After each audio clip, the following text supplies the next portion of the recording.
aberta a porteira do contexto histórico e palestrinha, porque a gente tá aqui pra falar de Webtoon mais uma vez. Yay! Mais uma vez! Aqui quem fala é a Made e eu tô aqui de novo com a Nai. Oi, gente! E com a Mari. Alô, galerinha! E o que a gente vai falar hoje? Hoje a gente vai falar um contexto histórico. A gente vai explicar o que são os Webtoons, de onde eles vieram, como é que tá hoje em dia esse rolê todo. Onde habitam. Hoje não pode falar de Webtoon. Exato. E principalmente qual a diferença deles para outros formatos que a gente pode confundir, pode achar muito parecidos. Então a gente vai falar sobre esse tema ao longo do programa de hoje. E a primeira perguntinha que a gente tem que responder é a básica, né? O que são Webtoons? E aí, para isso, a gente tem 3 nomes que podem se confundir e que muita gente pode não saber a diferença entre eles.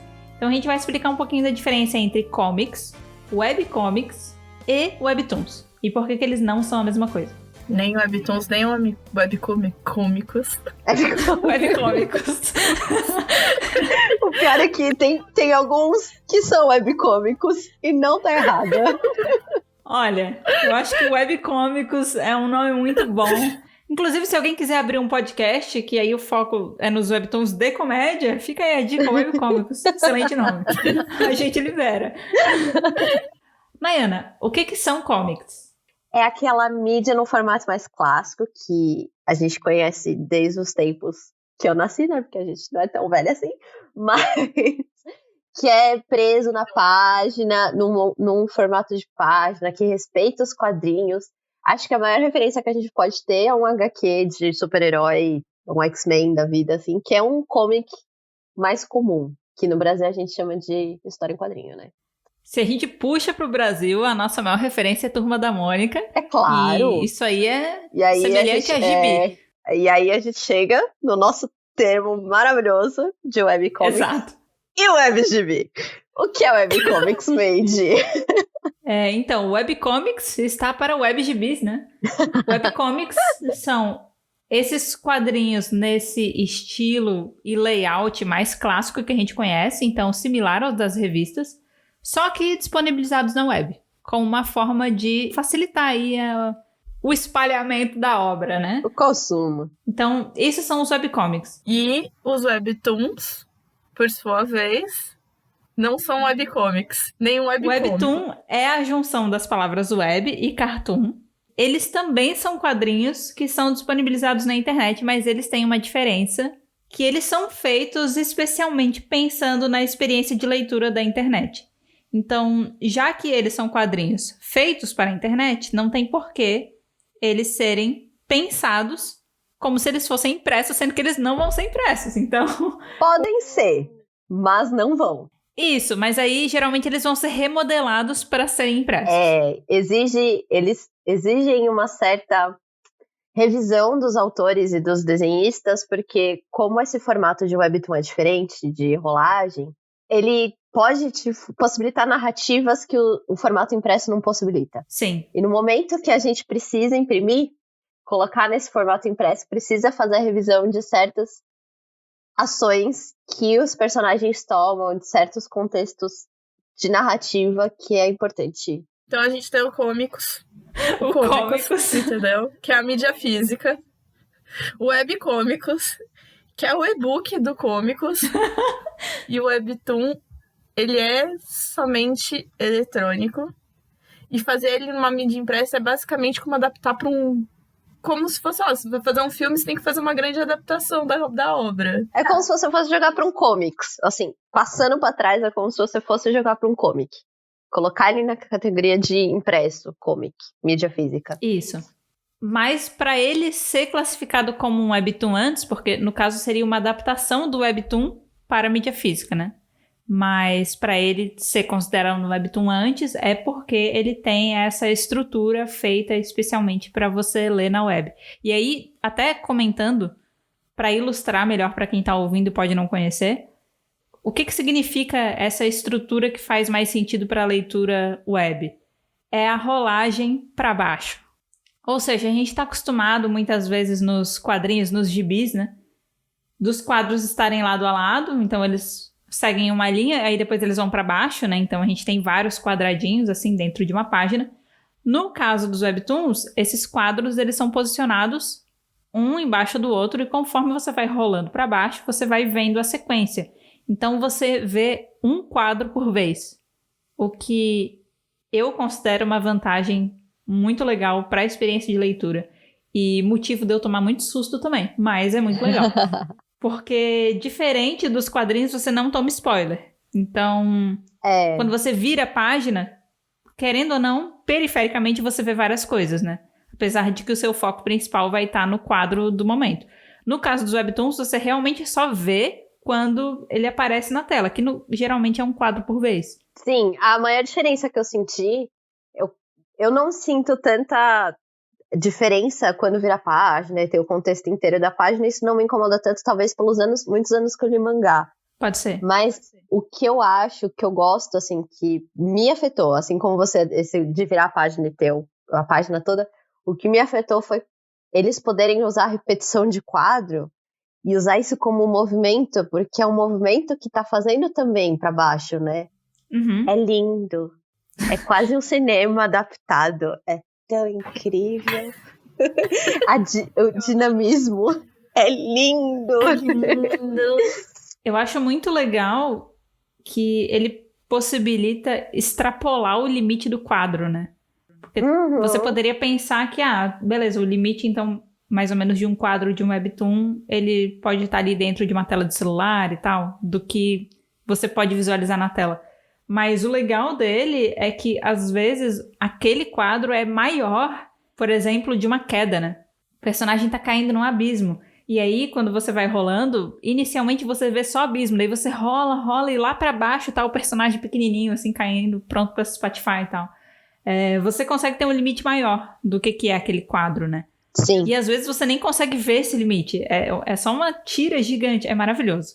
É muito incrível. É um recurso lindo. Ai, é lindo. Além disso, ele possui outros recursos também. Então, você também pode colocar algumas animações. Eu vejo principalmente isso às vezes em assinatura. No final do webtoon geralmente tem a assinatura do autor e da equipe. E às vezes tem algumas animações ali. E sons. Você tem sons também no webtoon. Então, pera. Ele não é somente desenho. Ele é realmente, quando a Nai diz que é um storyboard que se mexe, é literalmente assim, tipo, tem até o som. Sim. Isso não é uma premissa para todos os webtoons, até porque muitas vezes tem que ter um investimento para fazer trilha sonora. Mas se você quiser, você bota som e fica bem legal. Se você chega num certo nível de reconhecimento, você consegue colocar som, vamos colocar assim. Mas da onde surgiu o webtoon? Porque se a gente já tinha aí o cômico, talvez, o webcomic, por que não, sei lá, não ficou aí nesse mesmo patamar? O que rolou pra alguém falar assim, vou fazer um negócio diferente aqui?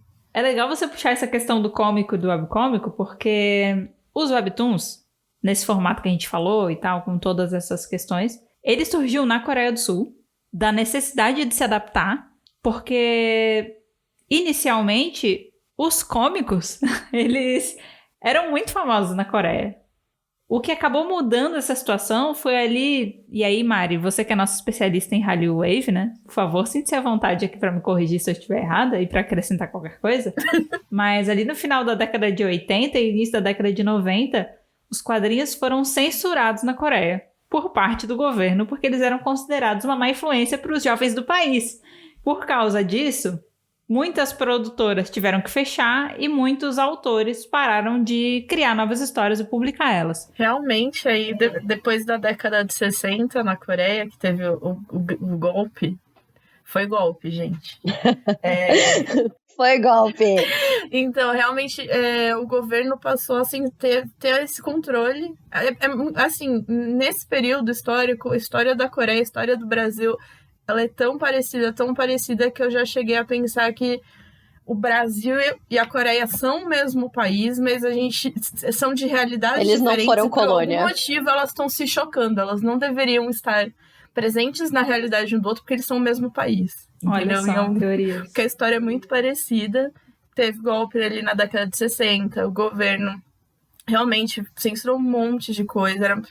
E eles tinham o que era pra eles, o que era cultura a ser disseminado, o que eles consideravam a cultura pura coreana, entendeu? Que seriam essa parte mais tradicional. Então, tudo que vinha de fora, tudo que saía do que era considerado tradicionalmente coreano, era censurado, era mal visto, o governo não gostava, não. Mas todo esse espírito veio porque a Coreia veio ali de invasões. Ela ficou um período de 1910 a 1945 sob o domínio do Japão. Então, estava tendo mesmo essa retomada do que é ser Coreia, do que é ser coreano. Então, realmente, aí na década de 80, 90, eles ainda fingiam que liberavam algumas coisas, né? O governo estava começando a querer, mas só foi mesmo ali depois de 93. Era seletivo. Isso, depois mais pro final da década de 90, que realmente ficou livre aí, acabou a censura, bora pra frente. Pois é. E encasquetaram com os cômicos. Poxa vida. A galera não podia mais ler cômicos. Bem na linha do que a Mari falou, né? O que acabou acontecendo foi que a galera viu os quadrinhos como, digamos, um produto de baixa relevância cultural. Então, mesmo depois que a poeira deu uma abaixada, que teoricamente os cômicos poderiam voltar a rolar, não teve nenhum tipo de incentivo e nenhum tipo de investimento para que isso realmente retomasse dentro do país, né? Eles foram vistos realmente como algo não muito relevante. Sim, o mercado editorial é caro, né? E em 97 ali teve crise em todos os países asiáticos. Nossa, é verdade. E eu acho que a Coreia acabou investindo mais em TV e audiovisual do que em mídia impressa, né? Mas aí, Mari, você pode estar se perguntando como é que voltaram? Como é que os quadrinhos voltaram? Quem financiou? Quem financia essa merda? Você financia essa merda. Amo. Basicamente, a volta dos quadrinhos na Coreia do Sul, ela aconteceu como muita coisa surge por aí. Pela necessidade de você se reinventar, né? A gente conhece a artista, a gente conhece aí minimamente como é que a cabeça do artista funciona. Então, para quem produzia, para quem criava esses quadrinhos, sentia falta de poder postar isso, né? De poder publicar de alguma forma. A artista quer que as suas coisas sejam vistas, né? Então, assim... Realmente, né? Se eu fosse, assim, um desenhista de cômico e falasse assim, então, não vai ter mais cômico, o quê? O que eu faço da vida agora? Eu ia ficar rabiscando no meu caderninho, triste, solitária, sem os meus cômicos, pobre. Exato. Ali, quando tava próximo da década de 2000, as pessoas começaram a... Poxa, eu queria publicar meus cômicos de novo, sabe? Publicar minhas histórias, receber ali o feedback do público e tal. E aí eles realmente voltaram a ser publicados. Só que diretamente na internet e gratuitamente. Porque, como a gente já falou, as produtoras fecharam. Acho que o pessoal tinha, nesse período, eles meio que desacostumaram a comprar. Então, acreditava-se que ia ter uma resistência muito grande as pessoas quererem gastar dinheiro com quadrinhos diretamente. Então, eles falaram, eu só quero que a minha arte seja vista, entendeu?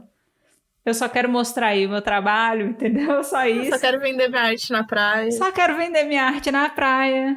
Nesse caso, o cara não queria nem vender arte na praia. Eu só quero expor a minha arte na praia. Eu tenho uma história pra contar, eu quero que as pessoas vejam o que eu faço. Eu quero expor minha arte na praia, então eu vou fazer o seguinte. Eu vou jogar na internet aí, essa tal dessa internet tá fazendo sucesso. Todo mundo vê. Vou jogar aí na internet. Vou deixar a galera ler gratuitamente. E aí foi isso que os artistas começaram a fazer. Eles começaram a publicar seus quadrinhos diretamente na internet. E aí surgiu uma reflexão. Já que a gente está fazendo o quadrinho para postar na internet, e ele não vai ser impresso, por que a gente está fazendo ele no formato dos cômicos tradicionais? Por que tem que ser? Por que tem que ser assim? Porque artista tem que inventar a moda, né? Artista não consegue só artistar normal, ele tem que inventar uma moda. Não, tem uma teoria que é a evolução da arte é de acordo com os meios tecnológicos. E eu concordo. Então por que não? Por que não evoluir a arte de acordo com os meios tecnológicos? O cômico foi feito ali pra você pegar na mão, pra você virar a página. Você tá lendo no PC? Tem página no PC? Como é que você vira a página no PC? Não tem. Não tem. Então, eles começaram a pensar no que seria a experiência de leitura que faria mais sentido pra web, né? Uhum. Que é a famosa rolagem pra baixo. Porque gente, os sites são assim, né? Não vira página no site. Você rola pra baixo. Você rola pra Então baixo. eles pensaram, cara, vamos fazer uma estrutura diferente, vamos pegar os quadros, ao invés de botar eles lado a lado ali, enfileirar, criar um xadrez com vários quadros diferentes, vamos só botar um embaixo do outro. Acho que fica até mais fácil, né? A gente não precisa limitar, faz umas artes maiores, umas artes menores, joga uns balões soltos, uma coisa assim, e vamos botar aí. Foi feito meio que esse teste. Esse primeiro teste aconteceu em 2002. O primeiro webtoon que fez uma história nesse formato se chama Pape and Popo Memories. Como é que é o... Que se você me perguntar sobre o que ele é, eu não sei. Falar sobre o Mas que ele ele é. fez. Romance. Pape and Popo Memories? É isso? Pape and Popo Memories. Assim, esse é o título traduzido. O original é escrito em coreano. Cadê eu quero me arrisco coreano, a ler. gente. Eu quero Cadê? Cadê o coreano? Então, se vocês quiserem procurar, porque aqui Deixa eu ver. as estudantes, né? As pessoas que sabem minimamente ler coreano, entendem algumas coisas, são vocês. Eu não entendo nada. Então, eu peguei o título traduzido mesmo. É que você fala assim, Pape and Popo Memories, eu penso que em memórias de cigarros e bundas, assim.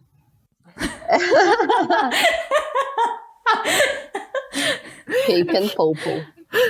Não é Pape, ele de um vape, de alguma coisa, um Pape, meu Pape e Ah, nossa! Memórias de cigarros e bundas. O Popo, na verdade, é Popô. É isso. É, popô. A não ser que seja Pepe e... Não, é as memórias de Pepe e seu popô. Papé, popô, memorizo. Papé, popô, memorizo. Acho que a tradução foi literal. Papé, popô, memorizo. Mas acho que popô tá escrito igual popô. Sabe? Popô de beijinho. Tá popô de beijinho.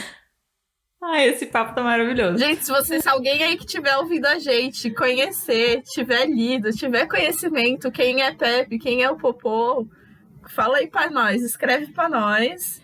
E assim, gente, apesar do Pape e do Popo Memories, eles terem aí sido bem importantes, por terem sido o primeiro webtoon nesse formato que foram publicados, não foi esse webtoon que popularizou a mídia. Não.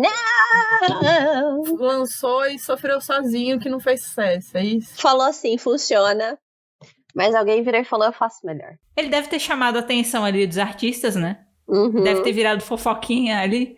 Então isso meio que virou um assunto, espalhou, né, um pouquinho, tipo, ó, tem um novo formato aí rolando e tal. E alguém resolveu tentar fazer também. E aí fez um ano depois, em 2003, lançou o webtoon Love Story, que olha só, uma história de amor, de aventura e de magia. E nesse caso, ele deu uma boa viralizada aí, caiu na boca do povo. E deu bem certo. E ele foi o responsável principal por ter popularizado esse estilo diferente formato do webtoon. A partir daí, o negócio começou a ser replicado por várias pessoas. E aí normalizou. E aí virou essa festa da salsicha que a gente conhece hoje. E aí, o que acontece quando todo mundo lê? Quando tem muita gente interessada. O que acontece quando tem muita gente interessada? O que acontece quando tem muita gente interessada? Ai, eu tenho dinheiros. A gente tá vendo aqui que é uma história, né? Pautada em várias reflexões. A primeira reflexão foi: quadrinhos são uma má influência para os jovens. É claro. Essa foi a primeira. A segunda reflexão foi: como eu faço para continuar postando as minhas histórias? A terceira reflexão foi: se eu tô postando a minha história na internet, eu vou fazer que ela funcione pra internet. E Sim. A quarta é: como é que eu ganho dinheiro com essa bagaça? A né? quarta é, tipo, deu tudo certo, criei o formato. Agora eu preciso Cadê o sobreviver. dinheiro no bolso? E geralmente essa reflexão, ela não vem de quem tá fazendo as histórias, mas de quem tá de fora. E quer ganhar dinheiro com isso, né? O que aconteceu depois foi que 2 grandes buscadores da Coreia do Sul, eles decidiram incorporar dentro dos seus portais uma seção exclusiva de webtoons. Basicamente era um espaço que a galera podia ir, postar suas histórias gratuitamente, e as pessoas podiam acessar para ler suas histórias gratuitamente. Então, o primeiro a fazer isso foi o Daum, em 2003. Ele incorporou essa seção exclusiva para webtoons. E o Naver veio logo em seguida, em 2004, e incorporou isso também. E aí eles começaram a observar que bombou muito o número de acessos. Galera, assim, ó, acessava loucamente. Sim. Ainda mais porque eles, quando também essas coisas desenvolvem a Webtoon, eles são lançamentos capítulos, né? Acho que a gente esqueceu de mencionar isso. Que não são Verdade. São episódios, não são páginas. Então você lê tudo contínuo. E eles têm esse esquema que eles chamam de bite size. Então ele é feito para você ser consumido enquanto você tá no trem, enquanto você tá andando na rua, enquanto você tá esperando seu atendimento no médico. Então é aquela coisa que você pode ler muito rápido. E aí eles fizeram isso porque eles falaram, já que tá aqui, porque a gente não pode fazer isso com as pessoas que já estão na internet, no celular. Isso. Galera da Coreia do Sul é super corrida, né? Tá sempre estudando, tá sempre trabalhando, tá sempre se mexendo. Se você quiser que essa galera consuma entretenimento, vamos fazer um negócio que dê pra ler no metrô, entendeu? Uma Eu coisa não assim. entendo como os reality shows variety tem 1h30. Eu não entendo se eles não têm tempo. Eu só excedendo mesmo, só excedendo. Eu sempre tive essa dúvida. Resumindo a história, esses 2 portais receberam muito acesso, mas na época eram portais gratuitos, tanto para postagem quanto para leitura. Então eles não ganhavam dinheiro necessariamente com isso. Aí vem a segunda reflexão. Vem o como eu posso ganhar dinheiro com isso 2.0, né? Vem a evolução disso, beleza. Capitalismo. Agora que eu sei que a galera realmente consome, como que eu de fato ganho dinheiro com isso? E como elas começaram a ganhar dinheiro com isso? Porque você tá aí, tá de graça, o pessoal tá acessando, mas o pessoal quer dinheiro. E daí o que eles fizeram pra ganhar dinheiro? Quem me conta? Antes de ganhar dinheiro, eles deram aquela investidinha, né? Começaram aí a criar suas plataformas /aplicativos, né? Principalmente suas plataformas exclusivas. Para eles poderem adicionar ali umas funções a mais, deixar a experiência mais legal, entendeu? Fazer com que a coisa ficasse melhor. E também, obviamente, incorporar alguns sisteminhas de monetização, né? Então, precisa ter ali seu espaço próprio para poder fazer isso. Mas, em sua grande maioria, se você for acessar uma plataforma de Webtoon, você vai conseguir ler a maior parte dos títulos gratuitamente. Ou seja, o dinheiro que eles ganham não é diretamente tirado você da pagando. pessoa que está lendo o capítulo.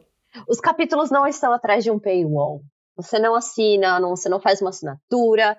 Isso. Você não precisa pagar para ler. R$19,99 por mês, não paga. Não é o Netflix. Não é um streaming de Webtoons. Isso. Então não tem assinatura, tipo, uma assinatura premium.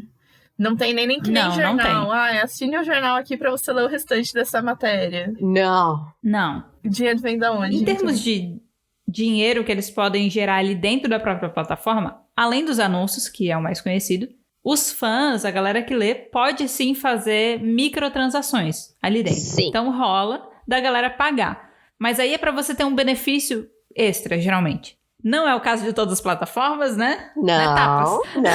Mas... tapas é um paywallzinho ali. Eu senti assim direta. Eu senti assim direta. A gente deu aquela alfinetadinha? Demos aquela alfinetadinha, faz parte. A gente gosta do tapas? Assim, não muito. Mas na maioria delas, você não precisa pagar, digamos assim, para ler um capítulo. Mas você paga se você quiser ler um capítulo antes. Quando você tá curioso, não quer esperar até sair aquele capítulo, você pode comprar o acesso prévio àquele capítulo. Você paga ali um valor baixo, mas se você for realmente muito dependente daquela história, esse valor baixo, ele pode se multiplicar e virar um valor altíssimo com o passar do tempo. O famoso compra dentro do aplicativo. Aplicativo gratuito com compras dentro do aplicativo. Compras dentro do aplicativo. Você vai baixar, tá lá escrito compras dentro do aplicativo. Essas são as compras dentro do aplicativo, tá? Exato. Mas não é assim que eles fazem dinheiro na maior parte das vezes. Não. A forma com que eles conseguem gerar mais receita em cima dessas histórias é licenciando personagens, produzindo e vendendo merchandising, vendendo os direitos para a produção de dramas, séries, filmes ou games e disponibilizando espaço aí para anúncio nas suas respectivas plataformas. É isso. É isso. Essas são algumas das formas de ganhar dinheiro. O povo é muito criativo quando o quesito é ganhar dinheiro, então eu tenho certeza que existem várias outras também. Que a gente não sabe, né? Mas eles estão ganhando dinheiro. Não, você falou ali de merchandising e de licenciamento dos personagens. Eu só fiquei pensando na Disney colocando personagens fofinhos dentro dos filmes aleatoriamente só pra poder vender um boneco. É claro. Exato. Tudo pensado nisso. Diferente do Naver Webtoon, o Tapas, ele também tem muitos webtoons, ele tem um foco, o conteúdo dos webtoons é um foco mais pra fantasia. E aí vou puxar um pouco pro próximo episódio pra vocês ouvirem, que ele tem bastante foco no Isekai, em contos de Isekai.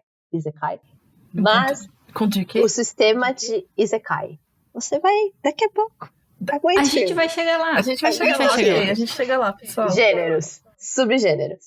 E aí, o sistema de acesso ao conteúdo. Você tem acesso, por exemplo, aos 5 primeiros capítulos. E se você quiser ler em diante, você tem que usar o que eles dentro chamam de tintas. Você tem, por exemplo, acho que é 300 tintas.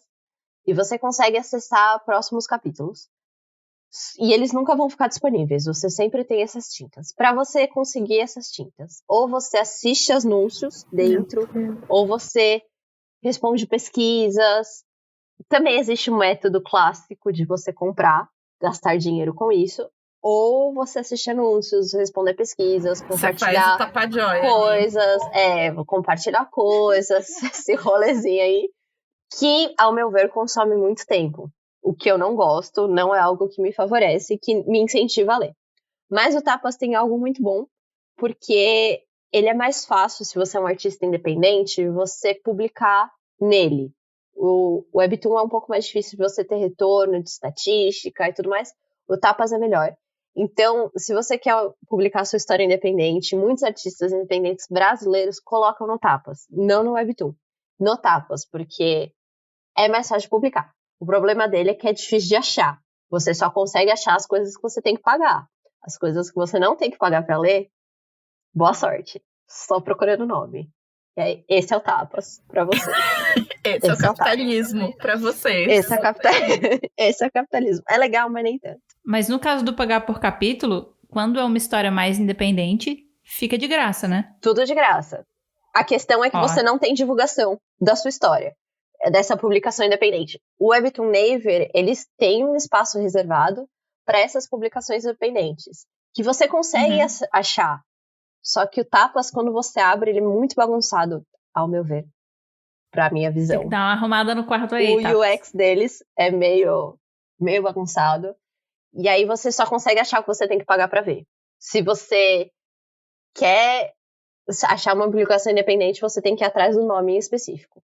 Até pra dar uma outra contextualização aí, que eu acho que pode ser legal, pra galera entender, quando a Nai comenta que você pode ler os primeiros 5 capítulos de graça e a partir disso você tem que desbloquear eles ou com tintas ou pagando, só pra vocês entenderem, 5 capítulos de um Webtoon não é nada. Não é nada, porque é rápido. Você pensa, porque, por exemplo, no próprio Viki, que é a plataforma de streaming, você tem um sistema meio parecido, né? Você pode assistir alguns episódios, se eu não me engano são 2 ou 3, mas assim, dentro de um drama, 2 ou 3 episódios, dentro de 16 no total. É uma porção legal. Agora, 5 capítulos de Webtoon, pra 200? Cara, dependendo do Webtoon, pode passar de 200 capítulos. Então, 5 não dá meia hora de entretenimento. Não, dá pra nada. Dá pra nada. Então, assim, você lê, eu acredito que eles vão te entregar minimamente alguma coisa que vai querer te fazer continuar lendo, mas da história em si não dá pra pegar muita coisa ainda. Não dá pra desenvolver tanto. Então, fica realmente bem no começo. Pensa se você tiver que desbloquear 195 capítulos. Nossa, meu dinheiro. Tipo, gente, você começa com 300 tintas, mas pra você desbloquear um capítulo, é quantas tintas? Acho que é 300. Poxa vida. É caro pra cacete. Eu achei que ia ficar ali no 100. Não. Deixa eu ver. Tem uma que eu até indicaria essa história, porque essa história é muito boa. Ele atualmente está nos 100 capítulos. Pra desbloquear no futuro, Eles só estão de 350 moedas. 350 tintas, desculpa. Ó, e pra gente ter uma base, se eu respondo pesquisas, eu ganho 10 tintas. Se eu assisto comerciais, propagandas de 30 segundos, 10 tintas. Se eu indico para amigos, eu ganho 500 tintas. Mas por capítulo, é 350 tintas. Eu não tenho tudo isso de amigo. Eu não tenho, sabe? Mas eu não tenho tudo isso de tintas. Gente, a gente tá falando que o Tapas aí não tem o CNPJ sem coração, mas na verdade o que ele quer é que você socialize, que você tenha amigos. É isso que ele quer, é isso que ele tá te fazendo. Ele quer que você tenha amizade, gente. Ele tá pensando no seu bem social. Mas um capítulo é 350. Um capítulo é 350. A partir do quinto, você tem que pagar em todos. E esse daqui que eu gosto está no 110. Mas tá vendo? Ele quer que você saia e faça amigos. Mas caso você queira comprar... Caso você queira comprar o pacote mais básico, né? Eu trabalho com tudo básico. O pacote mais básico é R$7,50, 1.600 tintas. Agora deixa eu abrir minha calculadora, porque eu sou esse tipo de pessoa. 1.600 dividido por 350. É 4 capítulos. Eu pago R$7,50 por 4 capítulos. Pronto. Então, se você tá me dizendo que você paga R$7,50 por 4 capítulos, certo? Peraí. 101, deixa eu fazer isso. 101 até então. 101 por 4, né? Eu tenho que pagar 25. 25 vezes 7,50. 189, é isso? R$187. R$187. Pronto. É isso. É mais fácil comprar a versão física, né? Não é. Me diz que não é. Livro, R$187 é o preço de um livro importado capa dura. Impresso. Vamos conversar aí com o financeiro do Tapas? Sua precificação aí tá um pouquinho errada. Eu confesso que quando você me mandou a notícia, que acho que talvez seja interessante mencionar, que eles foram comprados e tudo mais, quando você me mandou a notícia, eu fiquei assim, com o coraçãozinho na mão de uau, vai ficar de graça isso agora. Duvido, mas é. Pois é, eu não tenho muitos detalhes, rolou essa compra mesmo, mas eu não sei se, por exemplo, comprou e vai tudo virar uma plataforma só, ou é aquela coisa, a gente comprou, mas a gente vai deixar ele do jeito que tá. Vai deixar lá no seu cantinho. O lucro só vai vir pra mesma pessoa, mas vai continuar igual. Tomara que mexa em algumas coisas, porque, que nem a Nai falou, tem algumas coisas bem legais da plataforma, por exemplo, pra quem tá publicando, mas até pra você ter mais leitores, a sua plataforma tem que ser atrativa pros leitores, né? Sim. Então, pra ter movimentação, pra sua arte e chegar até as pessoas da praia, tem que ser atrativo de alguma forma. Então a plataforma tem que oferecer uma experiência legal pra galera. E se não tá oferecendo... Eu li num artigo de um artista independente que ele fazia essa comparação do tipo, eu publico o meu Webtoon no Tapas ou no Webtoon Naver. E o Webtoon Naver sempre ganhava no final, apesar das coisas negativas que ele também tem. Porque com o passar do tempo, as pessoas vão continuar lendo. Tipo, você chega a 3.000 visualizações por capítulo. No Tapas, depois de um tempo, você consegue ter 10 visualizações por capítulo. Porque ele some. Poxa. Né? Tipo, ele some. Então é muito melhor você, a longo prazo, ter várias pessoas lendo do que só na primeira semana você ter 5.000 que acontece no Tapas, mas depois ninguém mais lê. Porque o negócio sumiu. Porque ele é mal feito. Sim. Inclusive, a gente falou um pouquinho da questão do Tapas. Eu acho que pra gente ter o contraponto, algumas coisas que a gente explicou, a gente colocou numa categoria geral. Mas vale a gente falar um pouco de como é que funcionam as coisas dentro do aplicativo da Naver, né? Porque aí dá pra fazer esse comparativo. No caso da Naver, você tem uma aba que se chama Canvas, né? Que os artistas, principalmente que estão começando, publicam lá, que é o que a Nay explicou. Tem uma categoria específica para isso, subcategorias dentro, é mais fácil de você encontrar as coisas. A própria Naver tem perfis nas redes sociais focados no Canvas para divulgar eles colocam banners, divulgam histórias legais que estão por lá. Então, rola minimamente também um trabalho de divulgação daquele espaço e de estimular a galera a ler. Às vezes tem até promoção que você recebe moedas de recompensa para você poder ler. O Moedas... né? Coins do Naver equivalem a tintas do Tapas. Só que no caso, essas moedas, você não usa elas para desbloquear um capítulo necessariamente. Isso pode acontecer, mas depende do caso, já explico as questões. Mas a premissa do aplicativo da Naver é que você tem uma frequência em que capítulos novos são liberados da história que você está lendo. E se você quiser esperar até eles serem liberados, você consegue ler a série inteira de graça. Então Sim. você não precisa pagar para desbloquear capítulos. Já gostei Você mais. paga se você quiser ter acesso prévio a eles. Essa é a questão. Quando que você paga para liberar capítulos? Quando uma série é finalizada, Ela já acabou. você tem... ela já acabou, já foi publicado tudo. Até para continuar gerando, eu imagino que até para continuar gerando algum tipo de receita, não só para a plataforma, mas também para o autor e para a equipe, você não consegue ler tudo de cabo a rabo sem parar. Alguns eu acho que você pode, mas Acho que outros são não. os muito antigos. Muito antigos. É. Assim. Os que você, teoricamente, não pode, como é que você faz para ler? Você, inicialmente, consegue ler 10 capítulos direto sem parar. Depois desses 10 capítulos, o Naver Webtoon te dá um passe. Ele diz assim, ó, você consegue liberar um capítulo gratuitamente por dia dessa série. Aí, se você quiser, todo dia você lê um capítulo, né? Todo dia você lê um capítulo e assim vai. Se você quiser ir além, aí você pode desbloquear os capítulos com coins. Como é que funciona a questão da coins? A gente falou de valores de tapas, a gente vai falar de valores do Naver Webtoon também. Sim, deixa eu pegar. Deixa eu fazer aqui. No Tapas tem esse lance de 350 tintas. No Webtoon, digamos assim, menos moedas para fazer transações você precisa, assim, no geral. Você tem que gastar 5 coins para desbloquear um capítulo previamente de uma série que tá rolando e 3 coins para você desbloquear um capítulo previamente de uma série finalizada, tá? E aí, no caso, se eu não me engano, porque eu fiz essa transação essa semana, você compra 10 coins por R$3,99. Ou seja, você consegue desbloquear 2 capítulos. O meu aplicativo por R$3,99. diz que 10 moedas está $1.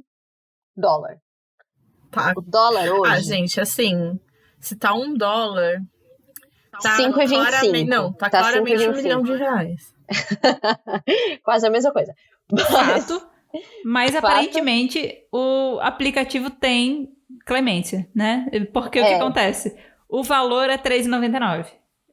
Então é assim que as coisas funcionam no Naver Webtoon. No Da1, gente, eu não sei. Por que eu não sei? Porque hoje a plataforma ela tá só em coreano. Então, para ter acesso, explorar, usar, a gente tá falando aqui muito também da nossa experiência como leitoras. Então, eu não tenho como ter essa noção dessa experiência no caso do Da1, mas, spoilers, algo me diz que em breve teremos. Em breve teremos.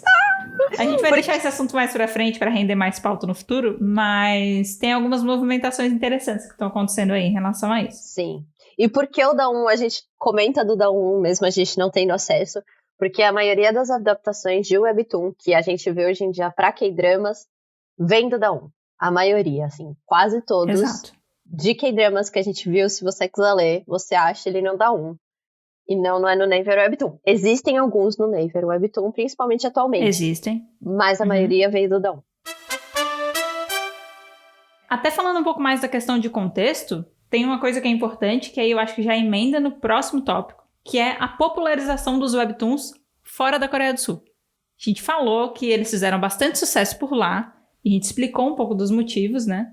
E aí o principal deles, a gente tem até aqui anotadinho junto para comentar, a gente já comentou, mas foi principalmente essa questão de ser uma mídia de consumo rápido, né? Então esse foi um dos motivos que ajudou ele a se popularizar dentro do país, além do fato de ser de graça, além do fato de ter o formato exclusivo para a internet e tal, tudo isso ajudou. Mas como é que aconteceu essa popularização fora? Como? E eu te pergunto, como? Como? A Nai tem uma história legal pra isso, sobre isso. Ai, eu tenho? Eu não lembro. Qual é a história? Da feira, obrigada. A história é a seguinte. Eles publicavam a maioria das coisas em coreano. antes de começar a internacionalização de tudo e as traduções, principalmente as traduções, eles foram para uma feira, principalmente os criadores da Naver Webtoon, eles foram para uma feira, tipo uma Comic Con, lá em São Francisco, mas não era Comic Con, tá? Só pra deixar claro. E eles foram na feira e os autores e a equipe de ilustradores e tudo mais tinham fãs, muitos fãs. E eles falaram, como temos fãs, se essas pessoas não falam coreano, não leem coreano, nós não estamos traduzindo. Quem está traduzindo isso? Quem está ganhando nosso dinheiro? Aí eles falaram, estamos o quê? Perdendo dinheiro. E aí eles descobriram o quê? Que ninguém estava ganhando dinheiro. Porque essa não é a vida do fã. O fã não ganha dinheiro. Ele é fã, simplesmente. Não, porque o contexto é assim, né? Tipo, você fala, nossa, eles viram que a gente tem muito fã, né? Vamos traduzir. Não. A gente tem fã. A gente tá perdendo dinheiro. Esse é o contexto. Esse é o contexto. Mas é incrível você pensar que essas traduções de fãs, e eu vou ser sincera, eu leio muitas traduções de fãs, mas eu tento dar o meu apoio para os autores da certa forma que eu consigo, compartilhando e tudo mais, mas monetariamente é muito impossível, ainda mais porque ganhamos em real, igual a Mariana disse, o dólar vale milhares. Exato. E essas traduções de fãs em sites abertos são as melhores coisas que podem acontecer. Divulgo, não deveria, mas é assim que acontece. Essa feira, ela aconteceu em 2013. E foi aí que, em 2014, a Naver fez esse movimento importante de passar a traduzir parte dos seus títulos oficialmente para o inglês. Então, isso deu a possibilidade de pessoas de vários outros lugares consumirem essas histórias diretamente da plataforma deles. Ou seja, levando gente ali pro buraco para poder tirar dinheiro, entendeu? Por quê? Porque se a pessoa lê fora, ela não vai comprar coins, né? Não vai comprar coins. Ela pode até consumir outras coisas, ajudar, né? Pode até depois vir comprar algum produto oficial, mas coins não vai comprar. Assistir os anúncios da plataforma não vai assistir. Não vai correr o risco dela ler outros webtoons da plataforma e pagar mais coins. Então, assim, quer levar a pessoa para a plataforma. Então, traduziram oficialmente para o inglês, tanto o aplicativo quanto os títulos mais famosos. Eu acho que hoje, sério, tem centenas de títulos traduzidos. Eu acho que mais de 500 traduzidos lá. Tem bastante coisa, muita coisa. E depois eles vieram a expandir mais ainda a questão das traduções. Então, você consegue encontrar, em menor escala, mas você ainda consegue encontrar traduções oficiais para tailandês, espanhol, alemão, francês e algumas outras línguas. Eu não diria que são traduções. Existem também, as traduções oficiais existem dentro do próprio aplicativo. Olha como o capitalismo é esperto! Dentro do próprio aplicativo tem um pedaço que depois a gente vai comentar como chegar lá.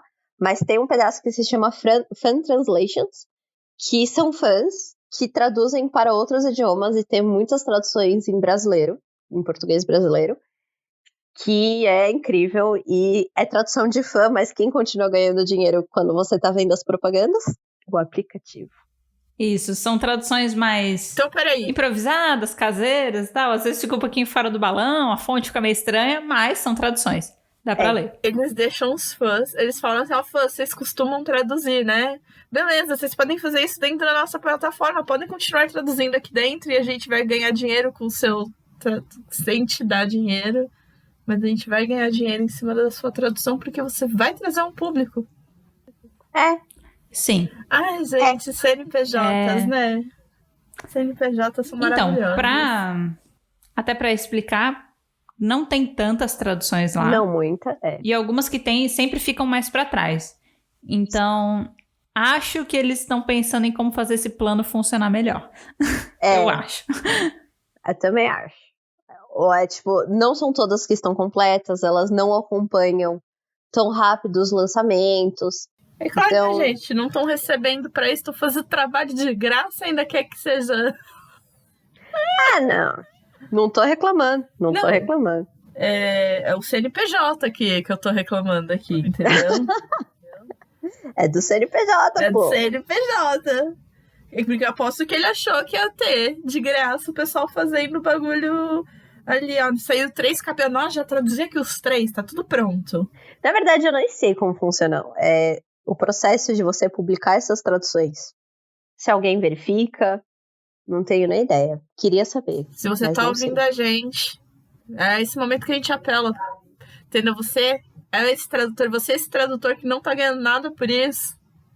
Conta pra gente como é que é. Vem desabafar com a gente. A gente quer A saber. primeira pergunta é por quê? A segunda pergunta é como?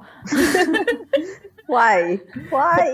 Conte sua experiência de vida. E acho importante a gente adicionar o último ponto aqui, né? Acho que para fechar esse assunto, e não só para fechar esse assunto, mas talvez para fechar o episódio. Outra questão que ajudou muito na popularização dos webtoons é a própria Hallyu Wave, né? Onda, olha. Mariana onda. Raia. Mariana, esse momento é todo seu. Ai, gente, Tô deixando pra você. me desculpe, eu estava aqui, ó, no onda, olha onda, e me distraí no onda. Então, gente, o que eu posso dizer?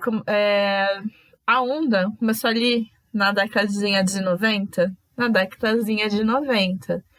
porque a Coreia começou a ver que o quê?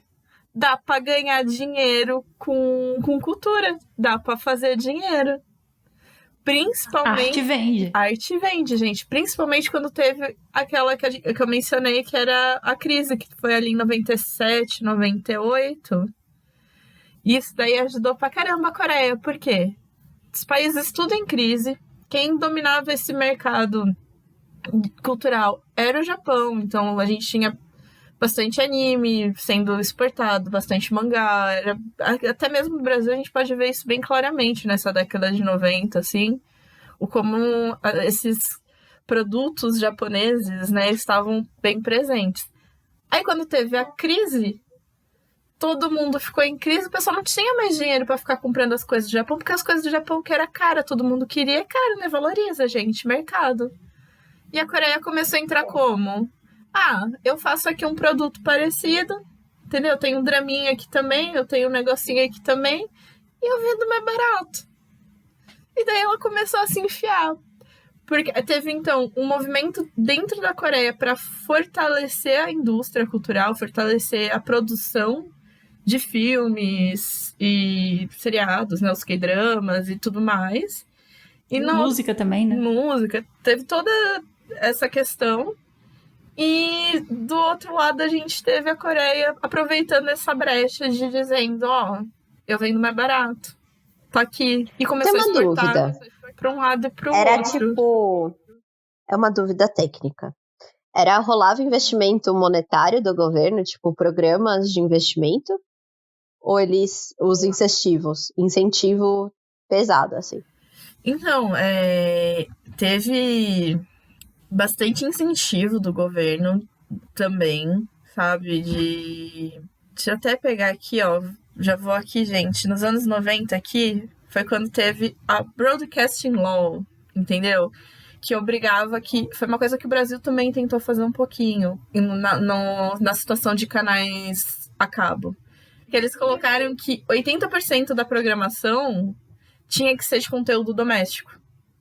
E tinha uma cota também para produção independente.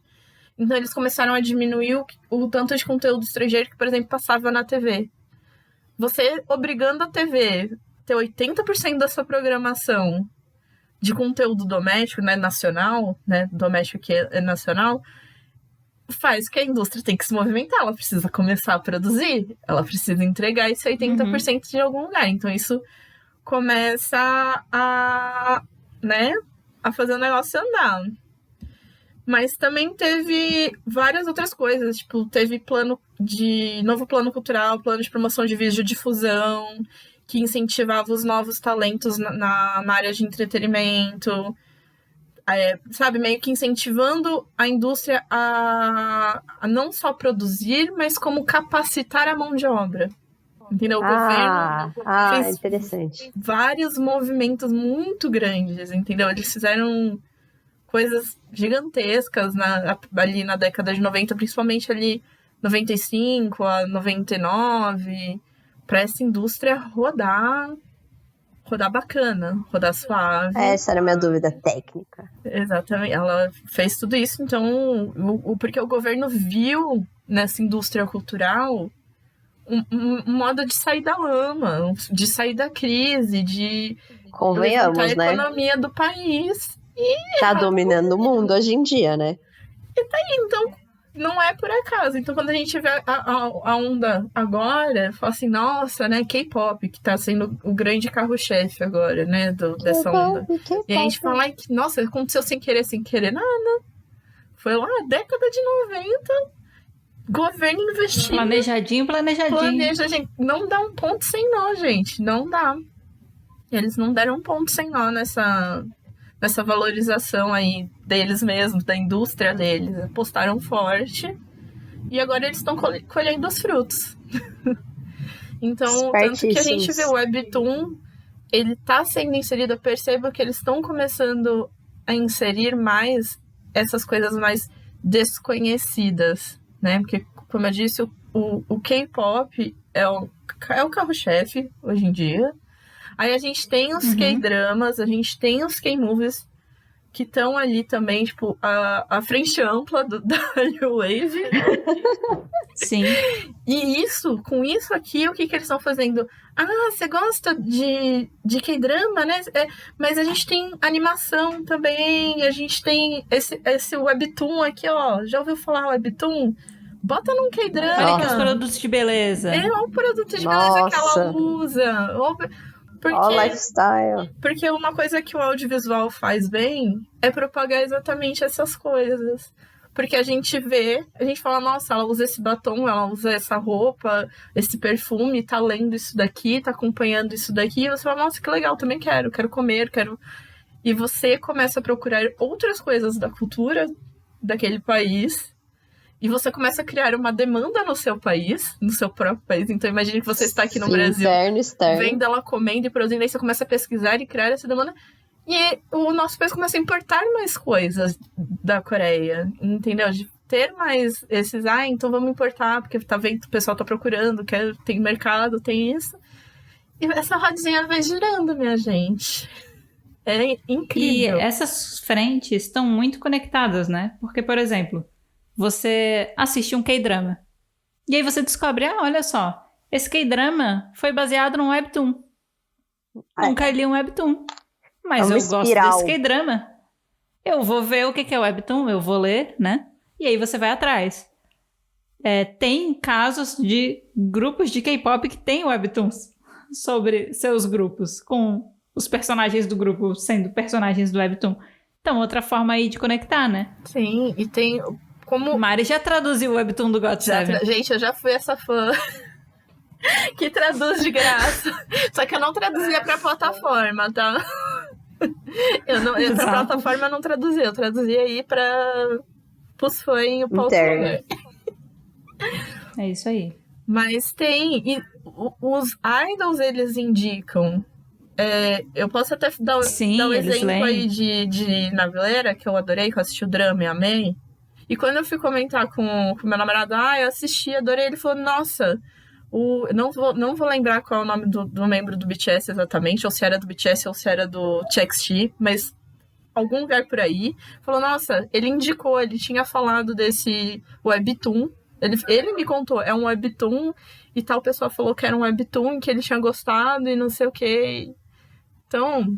Tá ali. É um ciclo. Tudo conectado, gente. Então é isso. Se você gosta de alguma dessas coisas, a probabilidade de você cair no outro lado é bem grande. Alguma coisa vai te puxar. Sim. Você pensa, não, eu tô aqui, mas eu tô pela música, eu tô pelo K-pop. Amigo, em algum momento você vai. Pinga. Ou você vai ficar com vontade de comer o que eles comem, entendeu? Ou de assistir o que eles assistem, de ler o que eles leem. E aí quando você vê, você tá em várias coisas ao mesmo tempo. Já tá dando certo.